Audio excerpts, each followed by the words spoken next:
Assalamualaikum warahmatullahi wabarakatuh dan juga salam sejahtera. Kita akan teruskan lagi kita punya pembelajaran kita bagi modul SMAU Carbon Steel Plate 1, iaitu modul yang keempat dengan kod modul adalah A083124.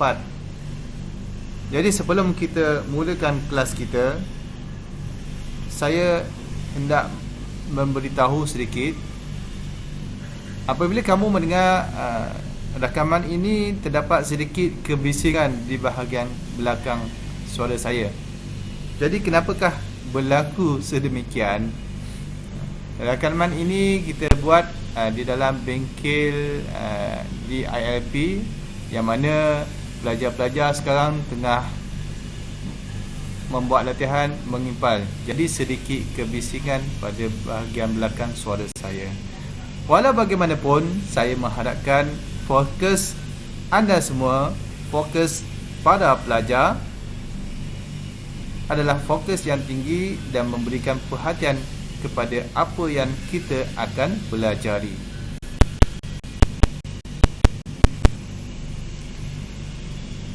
Topik pembelajaran kali ini, iaitu slot yang ke-8, kita akan belajar topik pembelajaran yang ke-7, iaitu berkaitan dengan heat in welding. Apa yang telah kita belajar sebelum ini berkaitan dengan yang pertama, saya ingat anda semua, adalah berkaitan dengan welding parameter, mount on plate, apakah kegunaan plate, type of joint, jenis-jenis sambungan dalam kimpalan, type of weld, jenis-jenis kimpalan di dalam jenis-jenis kimpalan, kemudian position of welding, kedudukan di dalam kimpalan, welding symbol, iaitu topik pembelajaran yang kelima. Kita telah cover untuk AWS dan juga ISO. Kemudian kita juga belajar berkaitan dengan measurement of weld. Jadi pada kali ini akan masuk pada topik pembelajaran yang baru, iaitu heat in welding. Heat in welding iaitu haba di dalam kimpalan. Jadi apa yang kita bakal belajar, kita sebut je berkaitan dengan welding ataupun kimpalan, semestinya ianya berkaitan dengan current, berkaitan dengan api, berkaitan dengan cahaya. Semua ini adalah membabitkan kepada haba dan juga kepanasan. Jadi apakah pentingnya haba ini di dalam kimpalan? Haba semestinya ataupun kepanasan semestinya kita gunakan untuk mencairkan logam, dan kita akan menyambungkan logam yang telah dicairkan bersama-sama.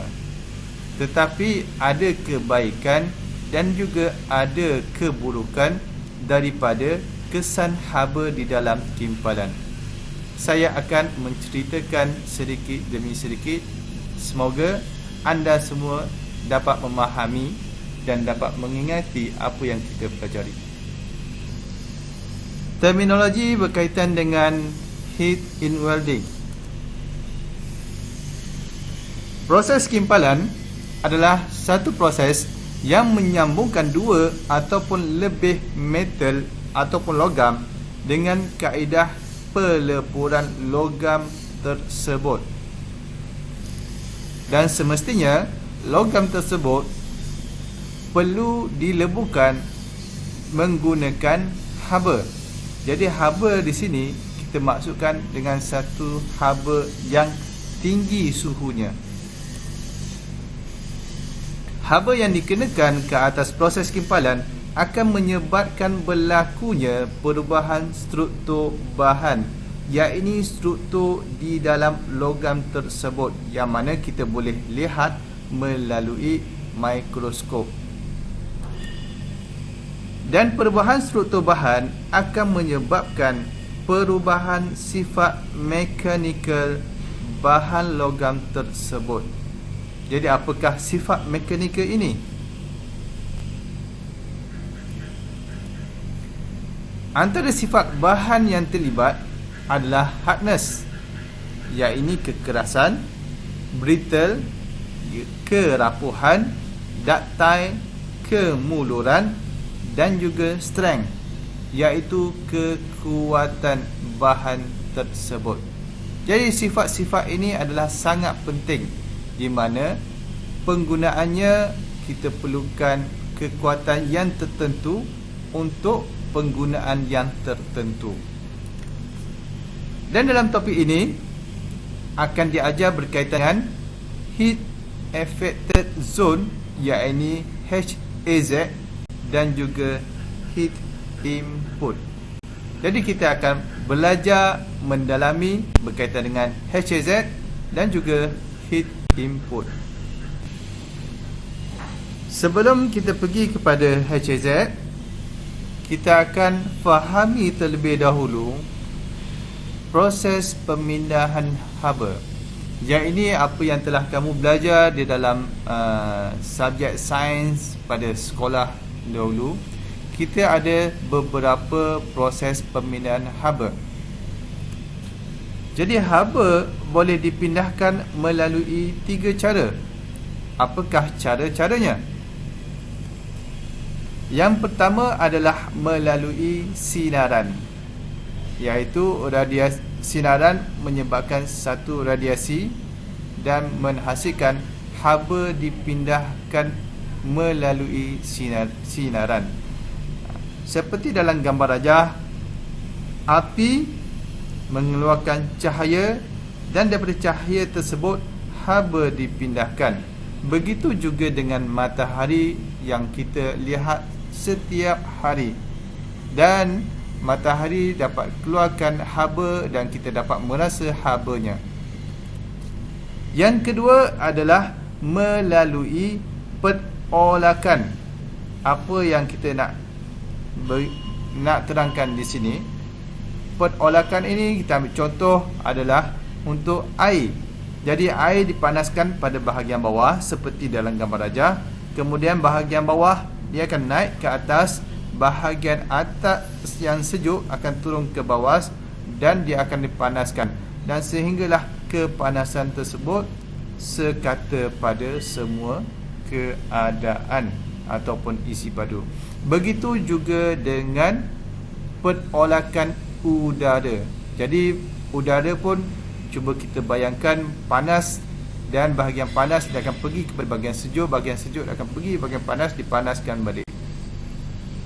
Kemudian yang ketiga, iaitu melalui kondaksi. Kita ada sesuatu bahan yang kita panaskan. Jadi apa yang berkaitan rapat dengan kita belajar ini adalah berkaitan dengan besi.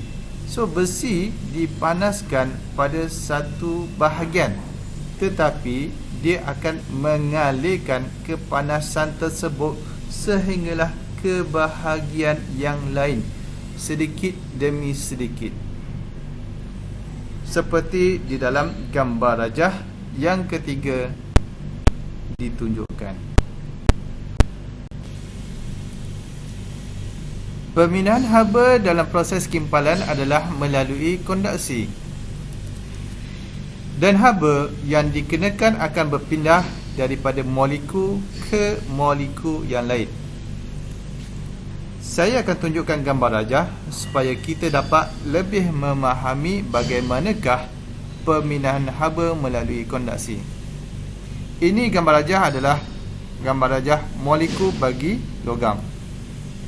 Dan kita akan kenakan haba pada bahagian hujung logam tersebut, dan akan menyebabkan molekul yang pertama berlaku kepanasan dan suhu meningkat.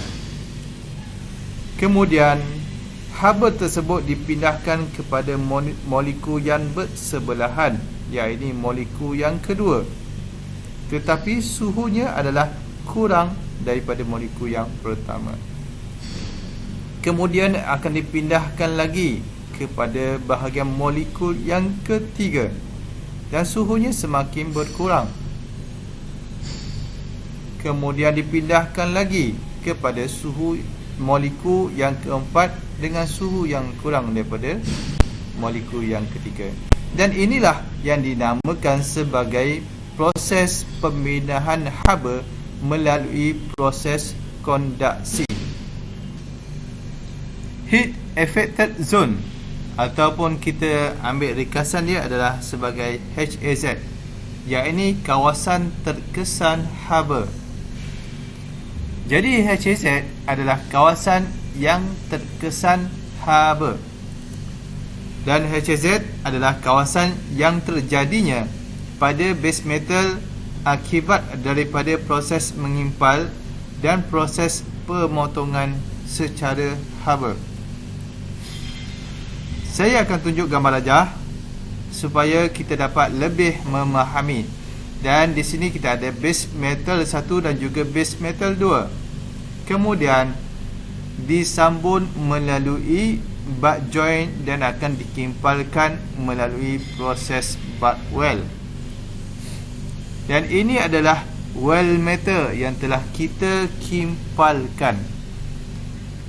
Ketika proses pengimpalan dijalankan, berlakunya pemindahan haba, iaitu pemindahan haba melalui kondaksi, dan haba ini akan merebak daripada molekul yang bersebelahan, kemudian dia akan merebak lagi.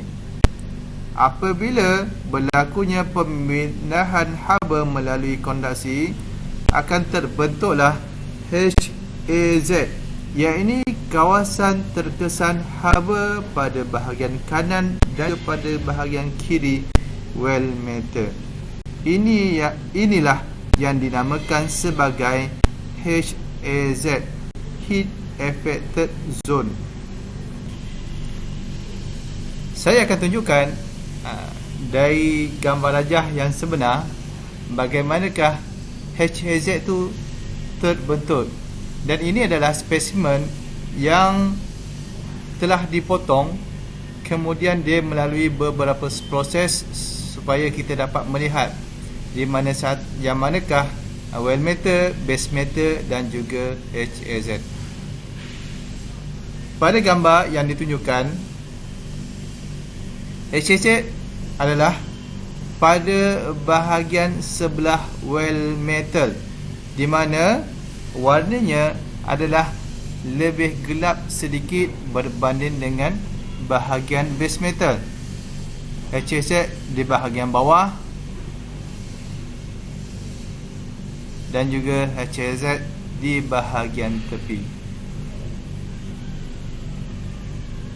Kemudian gambar yang kedua adalah gambar yang dirakamkan daripada logam yang sebenar. Ini adalah bahagian base metal, di mana warnanya adalah lebih cerah sedikit. Kemudian bahagian tengah adalah bahagian weld metal, dan pada bahagian tepi, bahagian yang lebih gelap sedikit, itu adalah dinamakan sebagai HAZ.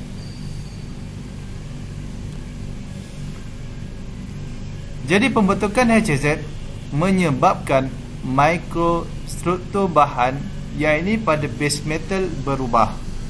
Jadi perubahan mikrostruktur akan menyebabkan perubahan sifat mekanikal bahan. Contoh yang ditunjukkan yang gambar pertama, yang kedua dan juga yang ketiga. Ini adalah gambar molekul bagi logam yang berlainan. Jadi apabila dipanaskan, mikrostruktur dia akan berubah dan berubah dan berubah. Jadi pada mikrostruktur yang rupanya lebih halus adalah lebih kuat berbanding dengan yang lebih kasar. Kaedah penyejukan memainkan faktor yang penting bagi pembentukan mikrostruktur. Bagi penyejukan yang cepat menyebabkan mikrostruktur bahan menjadi kasar, yakni Kalau cepat, kita dapat bayangkan apabila kita mengimpal pada bahan logam yang panas, tiba-tiba kita sejukkan menggunakan air. Ini adalah dinamakan penyejukan yang cepat. Jadi penyejukan yang perlahan akan menyebabkan mikrostruktur bahan menjadi halus. Penyejukan yang perlahan adalah seperti penyejukan yang dibiarkan sahaja. Dia menyejuk sehinggalah satu tempoh masa kepada suhu bilik. Jadi proses penyejukan perlahan-perlahan akan menyebabkan mikrostruktur bahan menjadi halus dan menjadi kuat. Apakah perbezaan di antara penyejukan yang cepat dan juga penyejukan yang perlahan? Kesannya kepada HAZ dan juga kesannya kepada base metal. Penyejukan yang cepat seperti yang saya telah ceritakan, penyejukan contohnya menggunakan air ataupun menggunakan cecair yang boleh menyejuk dengan cepat. Jadi kesannya, yang pertama adalah mikrostruktur menjadi kasar. Kemudian sifat mekanikanya adalah sifat kekerasan yang tinggi. Dan sifat kerapuhannya juga adalah tinggi. Tetapi sifat kemulurannya adalah rendah. Bagaimana pula dengan penyejukan yang perlahan? Penyejukan yang kita buat secara perlahan-perlahan, sama ada kita menggunakan suhu bilik ataupun kita sejukkan menggunakan oven. Yang pertama, sifatnya mikrostruktur akan menjadi lebih halus dan sifat kekerasan yang terhasil adalah rendah dan sifat kerapuhannya juga adalah rendah, dan manakala kemulurannya adalah tinggi. Dan untuk kita tentukan apakah sifat-sifat yang kita kehendaki adalah berdasarkan kejuruteraan.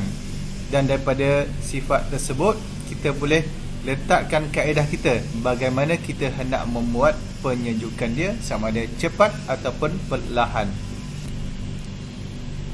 Di sini adalah beberapa carangan bagaimanakah kaedah bagi pengawalan suhu untuk kawasan yang terkesan haba, iaitu HAZ. Yang pertama adalah melakukan prapanas. Prapanas ataupun preheat dijalankan sebelum melakukan kerja kimpal ataupun sebelum melakukan pemotongan haba bagi mengelakkan kejutan haba yang mendadak. Dan yang kedua, melakukan rawatan haba post heating ataupun PWHT, post well heat treatment. Rawatan haba dijalankan selepas kerja-kerja mengimpal bagi menyusun atur kembali mikrostruktur bahan yang kita kehendaki.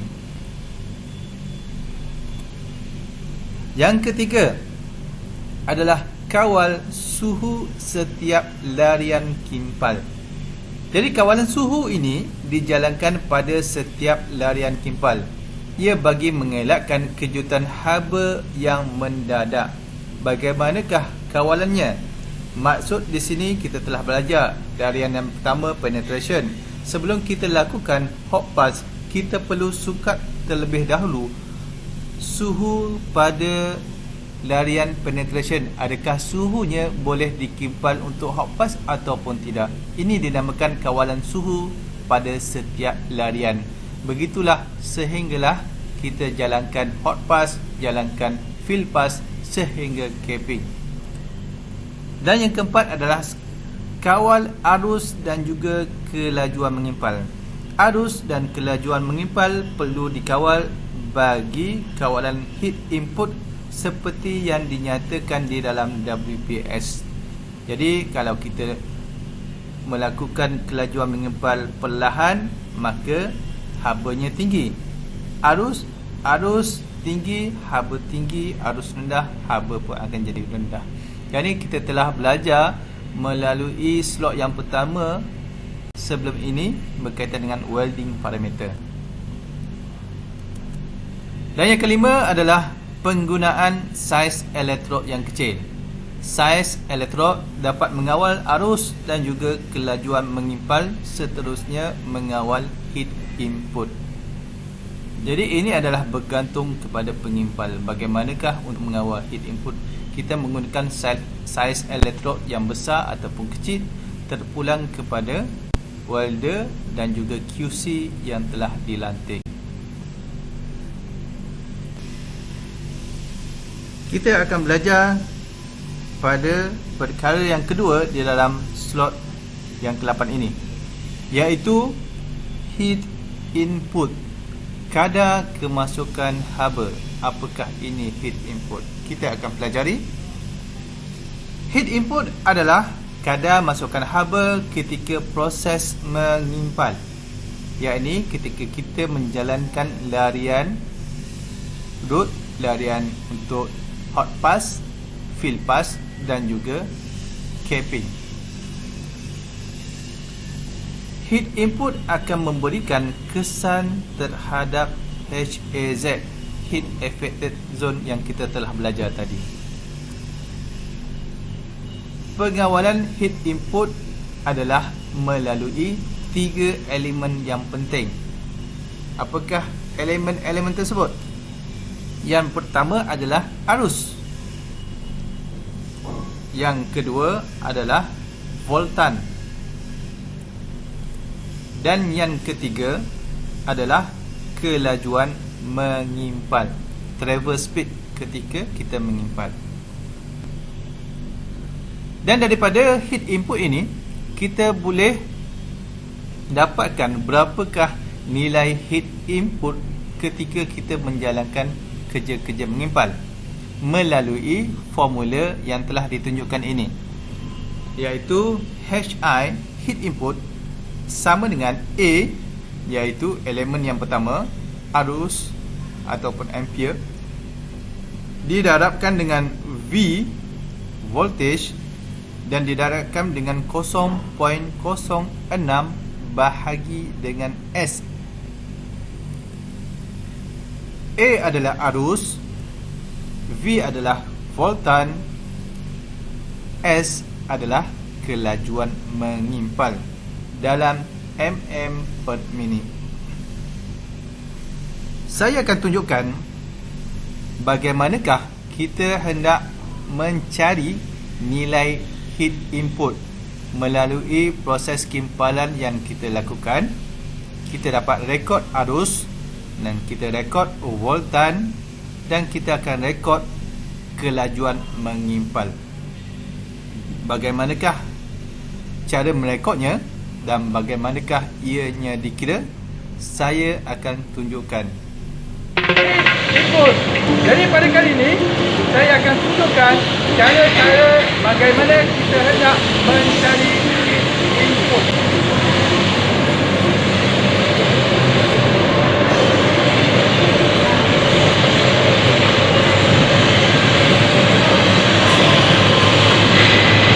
Jadi untuk dapatkan heat input, kita akan dapatkan beberapa parameter bagi kimpalan 3G SMAU.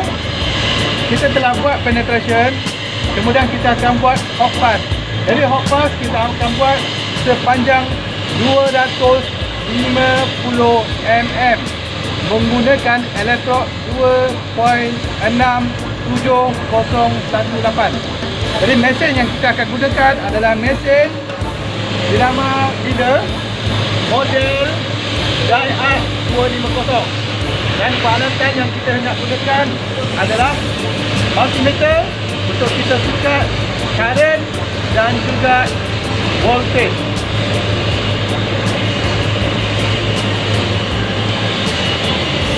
Ini adalah parameter yang kita akan dapatkan melalui welding yang kita katakan. Pertama, current, voltage dan juga masa. Jadi, mari kita laksanakan.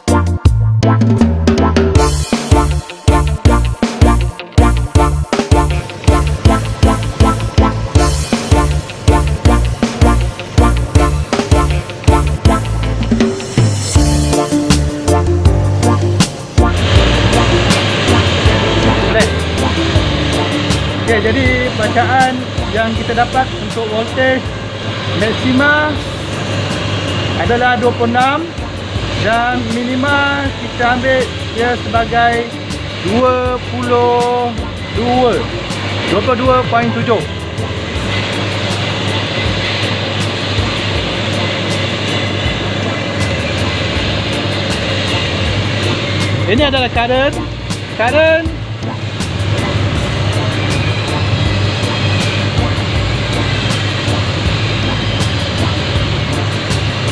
maksima kita ambil 98 dan minima kita ambil 76.4.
Apa yang telah kita kisah tadi, current, voltage dan juga masa. Jadi masa yang diambil untuk 250 mm sebanyak selama 2 minit 12 saat. Dan ini kita akan ambil maksimum dan juga minima, kita dapatkan ukuran dia. Jadi maksimum kat sini adalah 68 dan paling rendah di sini adalah 26.2. Dan untuk voltage maksima adalah 27.9 dan minima dia adalah 22.6. Jadi kita akan ambil average dan kali.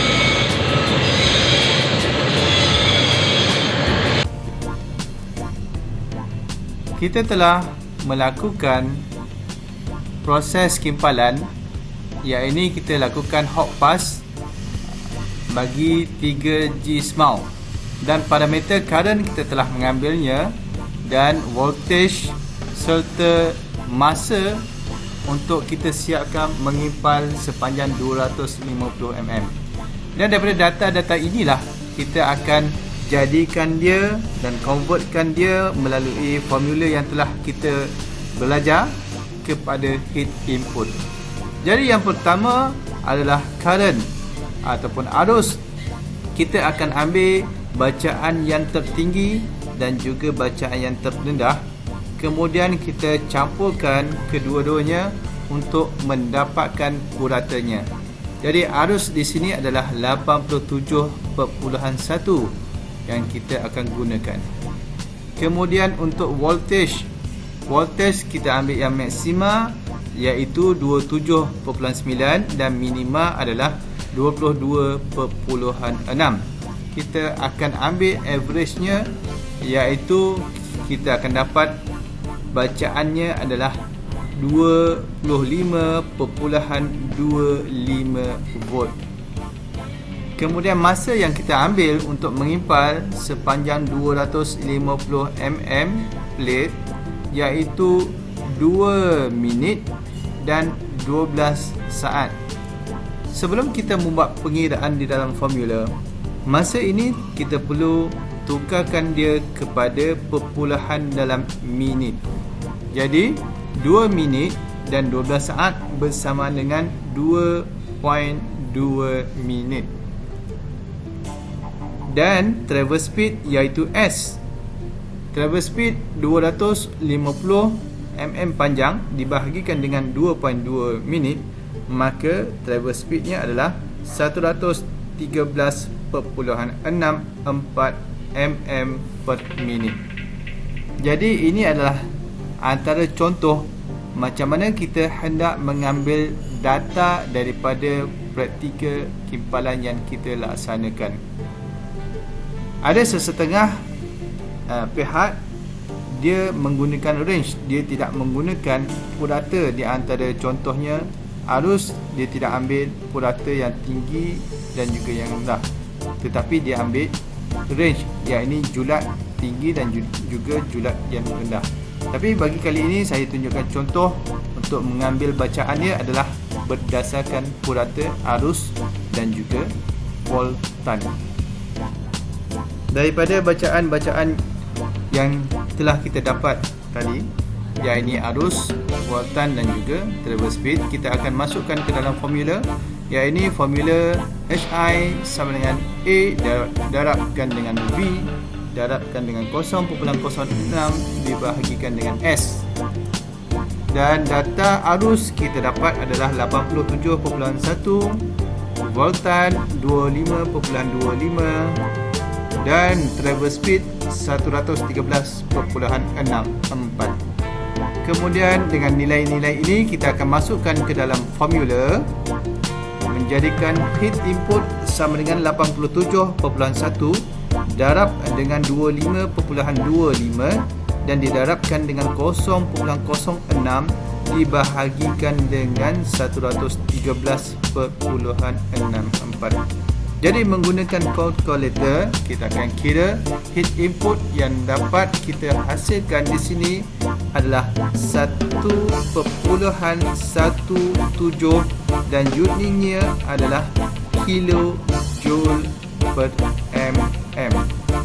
Inilah bacaan heat input bagi praktikal yang kita telah laksanakan hot fast 250 mm 3G SMAU. Maka dengan ini kita tamat untuk slot yang ke-8 kita, dan kita membincangkan berkaitan dengan heat input. Yang kita telah pelajari tadi adalah berkaitan dengan HZ dan juga heat input, dan apakah kesan-kesannya HZ pada base material dan kesan-kesannya terhadap sifat mekanikal bahan tersebut. Kesemua ini adalah penting dan kita perlu ketahui dan kita perlu pelajarinya. Dan sekian saja daripada saya. InsyaAllah kita akan bertemu lagi di dalam slot yang seterusnya, iaitu slot yang ke-9 dalam modul SMAU Capacity Grade 1. Sekian.